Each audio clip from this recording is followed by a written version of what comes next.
Buenas noches. Bueno, llegando al fin de año, también estamos llegando al final y al último capítulo de Apocalipsis, este libro que hemos considerado desde mediados de este año, capítulo por capítulo cada jueves.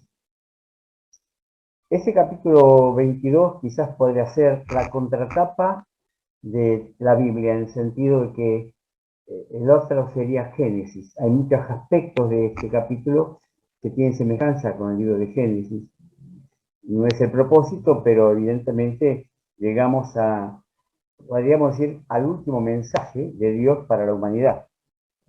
Eh, y todo comienza allá, evidentemente comienza allá en Génesis, y todo este desarrollo de la vida del ser humano, del plan de salvación de Dios, ha pasado muchos años, quizás no se pueden calcular exactamente, pero podrían llegar a ser de 7.000 a 10.000 años, según algunos estudiosos. Pero sí sabemos que el mensaje de la gracia tiene una duración ya de 2.000 años. Eh, Esta es la última visión que tiene el apóstol Juan,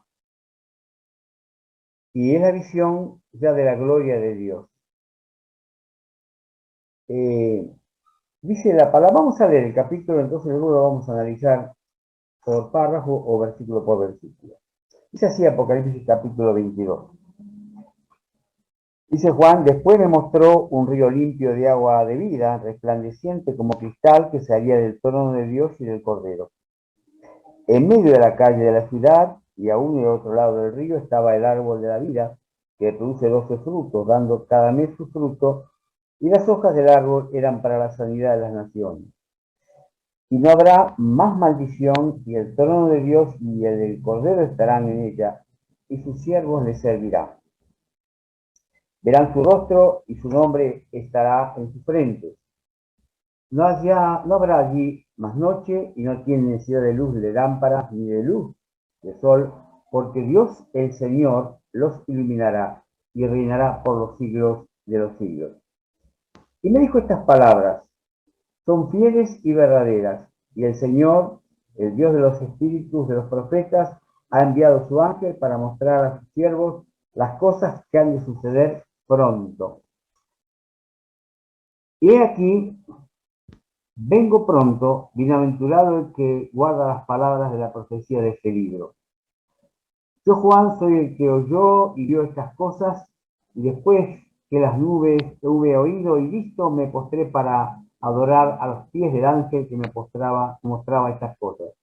Pero él me dijo, mira, no lo hagas, porque yo soy consiervo tuyo, de tus hermanos los profetas y los que guardan las palabras de este libro. Adora a Dios. Y me dijo, no selles las palabras de la profecía de este libro, porque el tiempo está cerca. El que es injusto, sea injusto todavía. El que es inmundo, sea inmundo todavía.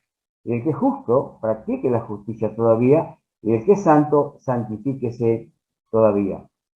He aquí yo vengo pronto, mi galardón conmigo, para recompensar a cada uno según sea su obra. Yo soy el alfa y el omega, el principio y el fin, el primero y el último. Bienaventurados los que lavan sus ropas para tener derecho al árbol de la vida y para entrar por las puertas de la ciudad. Mas los perros estarán fuera, y los hechiceros, los fornicarios, y los homicidas, y los idólatras, y todo aquel que ama y hace mentira. Yo, Jesús, he enviado mi ángel para daros testimonio de estas cosas en las iglesias. Yo soy la raíz y el linaje de David, la estrella resplandeciente de la mañana. El espíritu y la esposa dicen, ven, y el que oye diga, ven, y el que tiene sed, venga, y el que quiera tome del agua de la vida gratuitamente. Yo testifico a todo aquel que oye las palabras de la profecía de este libro. Si alguno añadiere a estas cosas, Dios traerá sobre él las plagas que están escritas en este libro. Y si alguno quitare las palabras del libro de esta profecía, Dios quitará su parte del libro de la vida y de la santa ciudad y de las cosas que están escritas en este libro. El que da testimonio de estas cosas dice, ciertamente vengo en breve. Amén. Sí, ven, Señor Jesús. La gracia de nuestro Señor Jesucristo sea con todos vosotros. Amén. Hermoso capítulo corto, pero donde vemos varias voces. la de Juan, la del ángel y la misma palabra del Señor. Como decíamos, el ángel le muestra, y hay una visión muy particular. No olvidemos que está Juan observando en este último capítulo el trono de Dios. Evidentemente lo que ve es lo que él percibe y lo que puede expresar en palabras. Los primeros 5 versículos hablan justamente de ese detalle, de estar frente al trono de Dios y del Cordero, y de contemplar un poco quizás el resumen de la historia de la humanidad. Dice que después que le mostró, el versículo 1, un río limpio de agua de vida, resplandeciente como el cristal que salía del trono de Dios y del Cordero. Evidentemente el agua siempre ha sido un sustento de vida. No se puede vivir sin agua. Por eso los científicos, algunos están pretendiendo encontrar agua en planetas lejanos para ver si hay más vida, cuando en realidad hay vida aquí que necesita la ayuda de todas las instituciones mundiales para mitigar el hambre, por lo menos. Pero el agua en la palabra de Dios es lo que es la figura también del Señor, que lo usó como elemento de su persona. Yo soy el agua de vida. Y también que el Espíritu Santo que está en nosotros, dice el Señor mismo, que correrá como aguas vivas por nuestro interior. La palabra de Dios nos muestra en este capítulo que este río manso, no tumultuoso, dice la palabra, que es resplandeciente como el cristal, quizás esto nos da la idea de la planitud del río, sale del trono de Dios. Y esta figura del agua, que es vida, también, por supuesto, está representando que la vida misma sale de la presencia de Dios, el Padre y el Hijo. Y en medio de la calle de la ciudad, dice el versículo 2, a un y otro lado del río estaba el árbol de la vida, que produce 12 frutos, dando a cada mes su fruto, y las hojas del árbol eran para la sanidad de las naciones. Cuando leemos el árbol de la vida, nuestra mente se remonta a Génesis, ¿verdad? Ese árbol de la vida estaba allí, en el huerto, donde posiblemente, vamos a suponer como muchos comentaristas lo hacen, del cual se alimentaban Adán y Eva, a su vez también del huerto que Dios le preparó para que lo labrara y lo cuidara. Y es un árbol que daba la eternidad. ¿Por qué motivo decimos esto? Y porque cuando pecan, justamente se les impide llegar al árbol de la vida, que aparentemente podría ser que quitara la culpa y el pecado de ellos. Pero justamente en aquel tiempo estaba el árbol del bien y del mal, o sea, Dios los había puesto en el huerto no como un ser vivo más, como los demás animales que el Señor los creó por su palabra y los puso en la tierra y así se fueron reproduciendo, sino que al hombre lo formó del polvo de la tierra a su imagen y semejanza y sopló en su nariz aliento de vida, nos transmitió un espíritu con el cual podemos comunicarnos con Dios. Y este árbol, dice aquí en Apocalipsis, era el árbol, o varios árboles, quizás porque estaban a un lado y al lado del río, que producían un fruto por mes, variado seguramente, distintos árboles, o el mismo árbol que representaba esa vida que daba esos frutos, está representando junto con el agua la vida que Dios da a aquellos que se acercan a Él. Y además dice, las hojas del árbol eran para la sanidad de las naciones. Evidentemente en la eternidad no habrá enfermedad, pero es un símbolo. Es un símbolo que aquel árbol es el símbolo como una promesa de Dios. Que la sanidad, la salud, como vamos a ver más adelante en el versículo 3, y no habrá más maldición, que fue la causa precisamente del castigo que recibió la humanidad a través de Adán y la tierra misma, que fue maldita por el pecado del hombre. Y no habrá más maldición, y el trono de Dios y del Cordero estarán en ella, y sus siervos le servirán. Fíjense, hermanos, la palabra siervo le servirán. Esta es una palabra que luego va a repetir el ángel. ¿Cómo será la eternidad? ¿Qué será servir al Señor? Siempre nos hemos imaginado el cielo, ¿verdad?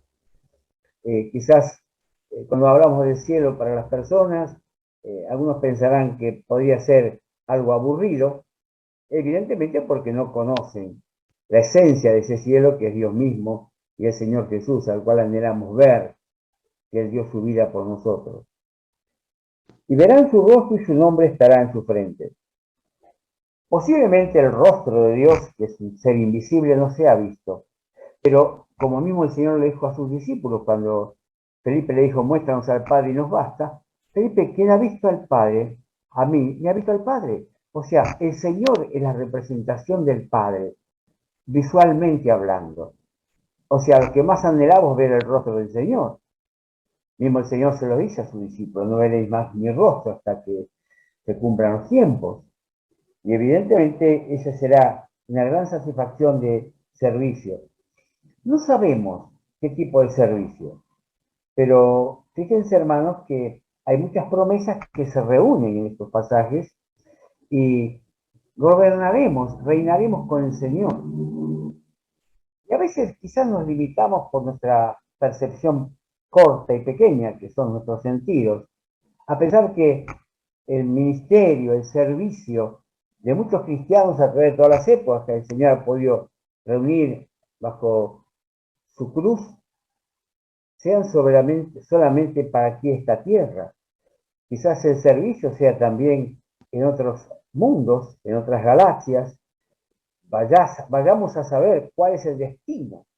Siempre decimos que, por ejemplo, mismo este libro de Apocalipsis, aunque los 5 primeros capítulos es la imagen que Juan tiene de la gloria de Dios, en cuando entramos en el capítulo 6 hasta ahora, o el capítulo 19, hemos estado viendo, y 20, hemos estado viendo muy desarrollado el tiempo de la gran tribulación. Todos esos capítulos se ocupan de los 7 años que el mundo va a vivir luego que la iglesia sea arrebatada. Pero fíjense, hay un gran detalle para esos 7 años. No encontramos mucho detalle, por ejemplo, para lo que se hará el tribunal de Cristo, que nuestras obras sí serán juzgadas y pasadas por fuego, y tenemos esa sola eh, figura, que serán probadas por fuego y lo que fue a oro, plata o piedras preciosas prevalecerán, y todo lo que es madera, heno y hojarasca será quemado. Y eso está hablando de un simbolismo de lo que puede ser cómo fue nuestro servicio al Señor. Si fue para Él, para su honra, para su gloria, obedeciendo su palabra, como dice Colosenses capítulo 3, verso 17, que todo lo que hagamos y digamos sea en el nombre del Señor. Y el versículo 23 dice, como para el Señor y no para los hombres, o sea, siempre ajustado con la voluntad de Dios. Esas son las obras hechas que prevalecerán en el juicio. Pero fíjense, hermanos, que no hay para qué gloriarse, porque es obra del Espíritu Santo en nosotros, cuando nos hemos dado cuenta que lo que podemos hacer para el Señor tiene que partir de Él y tiene que ser para Él. Ahora, lo que hagamos, como Pablo lo señala en una de sus cartas, vanagloriosamente, competitivamente, eso será, por más obra grande que sea a los ojos de los hombres, será consumido por su juicio. Y esto, hermanos, hace tener que pensar en que, cuál es la motivación que hoy sentimos en servir al Señor, en el trabajo que el Señor nos haya designado. Como miembros del cuerpo de Cristo tenemos funciones de las más diversas, pero esenciales unas con otras. Son vitales, interconectadas. Por eso, hermanos, no hay un miembro inferior. Aún los miembros más pequeños del apóstol Pablo en Corintios son los más necesarios. Y esto es una gran verdad anatómica y fisiológicamente del cuerpo humano. Y no habrá allí más noche, y no tiene necesidad de luz de lámpara ni de luz de sol, porque Dios, el Señor, los iluminará y reinará por los siglos de los siglos. Nosotros estamos acostumbrados a la luz, estamos usando ahora. Y donde hay luz podemos ver. Y qué hermosa es esta figura, que nuestra mirada será diáfana, completa, cuando veamos a través de la luz que irradia el Señor con su persona. Y fíjense, hermanos, que en el capítulo 19 de Apocalipsis, mismo cuando, perdón, capítulo 18. Dice el apóstol, después de esto vi a otro ángel descender del cielo con gran poder y la tierra fue alumbrada con su gloria. Fíjense que los ángeles de Dios reflejan no una propia gloria, esa gloria es del Señor, la proyección de la gloria de Dios para con sus siervos los ángeles. Luego más adelante vemos cuando intentan nuevamente postrarse, luego frente a este segundo ángel, el ángel le dice, no hagas eso, soy siervo juntamente contigo. Y evidentemente la imagen de un ángel imponía esa actitud. No tenemos que juzgar a Juan. Me imagino la luminosidad de ese ángel, quizás un poco la altura sobredimensionada del ser humano, su apariencia, sus alas, su vestimenta, su luz, su voz, y simplemente era un ángel, criatura de Dios. No era Dios, ni era Cristo, sino que era un siervo de los muchos millones de ángeles que Dios tiene en su gloria. Pero la luz del Señor será la que iluminará. No es la suma de las luces de los ángeles. Y aquí entramos entonces en el último mensaje, como hemos titulado el mensaje de esta noche, el último mensaje de la Biblia. Y me dijo, dice Juan, estas palabras son fieles y verdaderas, palabras fieles y dignas de ser recibidas por todos, también dice el apóstol, no Juan, Pablo. Y el Señor, el Dios de los espíritus de los profetas, ha enviado su ángel para mostrar a sus siervos las cosas que deben suceder pronto. Esta palabra pronto se repite en el resto del capítulo. Pronto, breve, inmediatamente. He aquí, dice versículo 7, he aquí vengo pronto. Bienaventurado el que guarda las palabras de la profecía de este libro. Creemos que se está refiriendo justamente a la palabra de Dios, pero específicamente a Apocalipsis. Porque fíjense, hermanos, que en el principio, cuando el Señor se revela a Juan, dice claramente en el capítulo 1, versículo 3, bienaventurado el que lee y que oye las palabras de esta profecía y guarda las cosas de ellas escritas, porque el tiempo está cerca. Es un versículo muy similar a este que estamos ahora contemplando. Y acá nuevamente toma la palabra Juan. Yo, Juan, soy el que oyó y vio estas cosas, y después que las hube oído y visto, me postré para adorar a los pies del ángel que me mostraba estas cosas. Fíjese, repetimos un poco las palabras del principio. Juan se maneja con sus sentidos. No transformó Dios la capacidad de Juan de observar. Para Dios era suficiente la capacidad de los sentidos que había otorgado el ser humano, y en este caso a Juan, para contemplar lo que Dios quería mostrar de su gloria. Evidentemente, para Juan fue demasiado. Fue demasiado la visión de ese ángel y se postró a los pies por segunda vez a este otro ángel. Pero él le dijo, mira, no lo hagas porque yo soy consiervo tuyo, de tus hermanos los profetas y los que guardan las palabras de este libro. Adora a Dios. Hermanos, seguimos siendo siervos y somos siervos. Pablo no se presenta como a veces nosotros lo hubiéramos hecho por nosotros mismos si hubiésemos ocupado el lugar de Pablo en la historia del cristianismo.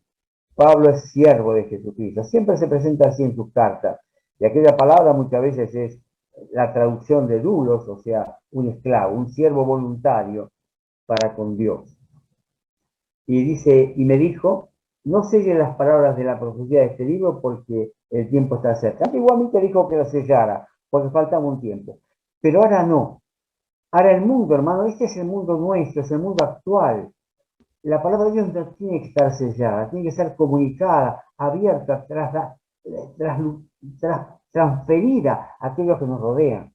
En palabras nuestras, en folletos, en ejemplares del Evangelio, del Nuevo Testamento, de la Biblia, y también en este mensaje que nuestra vida cotidiana está dando todos los días a aquellos que nos rodean. El que es injusto, sea injusto todavía, y el que es inmundo, sea inmundo todavía. Y el que es justo, practique la justicia todavía, y el que es santo, santifíquese todavía. ¿Qué significan estas palabras?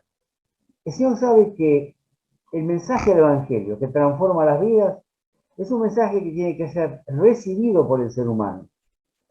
Dios no va a forzar a las almas a aceptarlo como su Salvador. Por eso hay gente que seguirá empecinada en su pecado. Son aquellos que no encontrarán sus nombres escritos en el libro de la vida. Y más adelante son aquellos que no entrarán en la gloria. Por eso hay dos mundos, el mundo espiritual, el mundo de Dios y el mundo de Satanás. El mundo de la luz y el mundo de la oscuridad. Y nuevamente dice el Señor, la palabra que habíamos señalado, he aquí yo vengo pronto, mi galardón conmigo para recompensar a cada uno según sea su obra. Y evidentemente está hablando del tribunal de Cristo. No sé, hermanos, si tenemos que tener la expectativa de un galardón. El mayor galardón es que abramos nuestros ojos en la gloria y contemplemos al Señor. Alguien decía que vamos a llevarnos varias sorpresas en el cielo. Decía que vamos a ver personas que no pensábamos ver. No vamos a ver personas que pensábamos ver. Y la mayor sorpresa es vernos a nosotros mismos. Una bendición que es inconmensurable, no merecida, porque aún siendo redimidos por la sangre de Cristo, nuestra vida, hermanos, no ha crecido en la dimensión y el propósito y el plan que Dios tenía para cada uno, que Dios tenía para mí. Esa es mi preocupación permanente. La gran diferencia comparativa de lo que ha sido mi vida y lo que Dios podía haber hecho si yo hubiese dejado que su espíritu obrara con libertad, mostrándome su voluntad y yo acatándola. Todavía hay tiempo, quizás el tiempo que nos resta, el Señor nos da, y a veces uno piensa más en la juventud, ¿verdad? Un tiempo por delante, que es lo único que podemos darle al Señor, un tiempo de servicio, de ser siervos en su totalidad, en su plenitud, en lo que hagamos, en la función que despleguemos en la vida, profesionalmente, en los roles dentro de la familia, como padres, como madres, como hijos, como miembros de la iglesia, como aquellos que trabajamos en la sociedad y el mundo verá nuestra vida de testimonio y será esa vida quien nos atraiga, quien nos atraiga al Señor o nos haga cabecear para decir la vida cristiana no me convence. Dice la palabra más adelante, eh, yo soy el alfa y el omega, el principio y el fin, el primero y el último. Y esto, hermanos, es así. Él es el todo. Él es el principio y el fin. Y podríamos decir que entre medio no hay nada. Él es el todo. Nosotros somos, apenas sí, por supuesto, somos rescatados por su sangre preciosa, pero en la gloria se enaltece a la persona del Señor. Él es el que conquistó nuestra salvación. Él es el que se hizo la obra. Simplemente nosotros por fe hemos podido obtenerla. No hemos hecho nada. Y cuánto nos ha costado a veces reconocer que éramos pecadores y que ese pecado nos alejaba de Dios. Claro, bienaventurados los que lavan sus ropas para tener derecho al árbol de la vida. Es una figura esta quien lava su pecado, su corazón con la sangre preciosa de Cristo para entrar por las puertas de la ciudad. Fíjense que el pasaporte para entrar a la gloria es que nuestros pecados sean perdonados, nuestro corazón sea lavado, limpiadas nuestras ropas espirituales. Y aquí hay una palabra que Pablo pues, también señala de algunos describiéndolos a los inconversos. Los perros, o sea, aquellos que tienen una conducta animal, espiritualmente hablando, estarán fuera. ¿Y qué son esos perros? Esas figuras tan grotescas. Antiguamente, en el tiempo del bíblico, los perros no son el modelo de compañero fiel que tienen hoy los canes, ¿no es cierto? Que son tan amorosos, tan juguetones, tan queridos, que cumplen un rol a veces muy importante en la sociedad, también en los hogares, el cariño que demuestran, el apego a sus dueños. Los perros de aquel tiempo eran vagabundos, comían la carroña, no sé qué es lo que fue domesticándolos, pero evidentemente quizás, como decíamos, estuvieron entre el filo de la espada entre ser animales depredadores y fieras a pasar a ser animales que podrían alimentarse de otra manera y no depender de otro ser vivo para alimentarse. Pero la figura esta es tremenda. Y los perros de aquel tiempo, espiritualmente hablando, son los hechiceros, los brujos, los satánicos. Y algunos han visto en esta palabra, hermanos, también eh, todo aquello que tiene que ver con los estupefacientes. Este, este flagelo que sufre la humanidad. El hermano Raúl Caballero Yocú, en uno de sus libros, habla y él piensa que los dos flagelos más importantes que iban a venir, y esto fue escrito ya varias décadas atrás, sobre la humanidad serían la drogadicción y el terrorismo. Y fíjense, hermanos, que cierto era esto, o es esto. Es lo que ha crecido, es lo más indomable de parte del ser humano, aún con la fuerza que tienen los estados, con sus ejércitos, evidentemente la corrupción y el dinero y el poder que manejan estos dos enemigos de la humanidad corrompen todas las esferas de la sociedad. Los fornicarios, y aquí volvemos a decir que la palabra fornicarios no es simplemente específicamente la relación de personas solteras, sino que habla de la fornicación, del mal uso de la sexualidad creada por Dios para dentro del matrimonio. Y esta palabra fornicarios, de fornos, proviene de la palabra pornografía. Esa pornografía que se vivía en el tiempo del apóstol Pablo en forma vivencial, y hoy vemos cómo está llegando también a los equipos, a los elementos que aún los niños poseen, y los padres tienen que tomar advertencia y bloquear las posibilidades de ser introducidos en ellos sitios que cargan pornografía infantil y de adultos también. Los homicidas en todo sentido, y acordémonos de lo que decía el Señor, que no era necesario llegar a matar, sino a veces el hecho de odiar y desear la muerte también nos convierte en homicidas. Los idólatras, el tener por Dios otras cosas. Y igual, siempre me gusta aplicarlo a la vida del cristiano.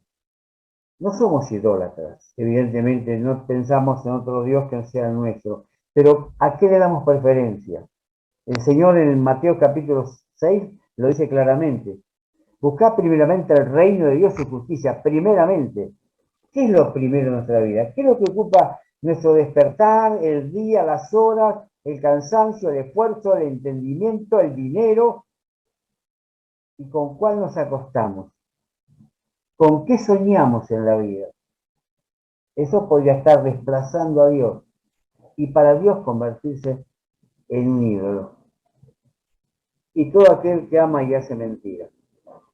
La mentira fue el gran instrumento de Satanás para hacer caer al hombre.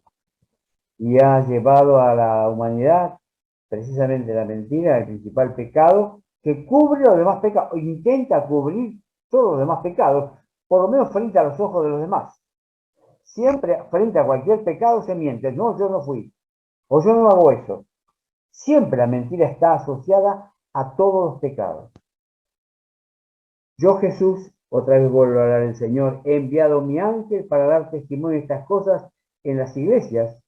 Yo soy la raíz y el linaje de David, la estrella resplandeciente de la mañana. Y el Espíritu y la esposa dicen ven. El Espíritu Santo y la iglesia dicen ven. Y el que oye diga ven. O sea, aquel que cree en la palabra, roguemos que el Señor venga pronto. Y el que tiene sed, venga. Y hay un mensaje de ida y de vuelta. Vengan aquellos que quieran que tomar del agua de vida gratuitamente. Y dice, otra vez toma la palabra Juan. Yo testifico a todo aquel que oye las palabras de la profecía de este libro.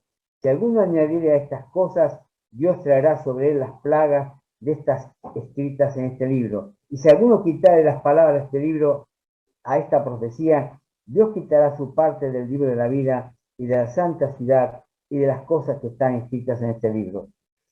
Yo pienso, hermanos, que no es que yo vaya a reemplazar o intercalar palabras que modifiquen el texto bíblico. Simplemente con cómo es quitar, ignorar. Hay pasajes bíblicos que yo no entiendo, y no solamente soy yo el que no entiendo, que son muchas más que cualquier otro. Pero hay hermanos estudiosos de la palabra de Dios que hay pasajes que no, porque son serios estudiosos de la palabra, que no se animan a explicarlo porque no llegan a entenderlo, porque es la palabra de Dios. Hay palabras reveladas y palabras que no es revelada. Pero hermanos, querer hacer decir a la palabra de Dios lo que no dice, eso es añadir. Y la otra que nos atañe a todos, hermanos, no comunicar el mensaje de salvación, claro, pristino, transparente, sencillo, a las almas que nos rodean, es quitar la palabra de esta profecía.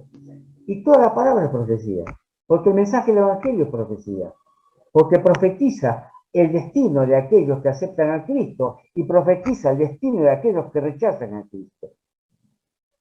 El que da testimonio de estas cosas dice, ciertamente vengo en breve, dice el Señor Jesús. Hermanos, a veces pensamos que las circunstancias y la historia de los acontecimientos del mundo nos presagian el regreso del Señor. Puede que venga hoy, que venga mañana, venga pasada la pandemia. Ha habido muchas pandemias, ha habido muchas guerras, ha habido muchos cataclismos y terremotos. Todo esto son señales para estar atentos, que en cualquier momento, no importa que sean grandes o pequeñas las señales, el Señor no se sirve de las señales para venir. Él no se sirve de las señales para venir. Sí, ven, Señor Jesús. Hermanos, es nuestro deseo que el Señor Jesús venga. Yo recuerdo, hermano don Roberto, que decía que él quería vivir hasta que el Señor viniera. ¿Recuerdan ustedes esto? Debe ser interesante, debe ser apasionante ver venir al Señor, resucitar a los muertos y nosotros que seremos transformados. Pero el Señor tiene un plan para cada una de nuestras vidas y debe ser hermoso también que Él nos llame y Él nos reciba en la gloria, no con toda la iglesia, sino a nosotros, con aquellos que simultáneamente, posiblemente, hayan partido en el resto del mundo. Es una invitación personal, el llamado personal e íntimo del Señor a aquellos que puedan morir antes que Cristo venga. Y acá hay una bendición maravillosa, la bendición con que se cierra la palabra de Dios. La gracia de nuestro Señor Jesucristo sea con todos vosotros. Amén. La gracia, la misericordia de Dios. Eso que no merecemos. El Señor sigue otorgándolas a las almas que no le conocen y cubriéndonos a nosotros con su gracia, porque somos sus hijos ahora y para siempre. Dios bendiga su palabra.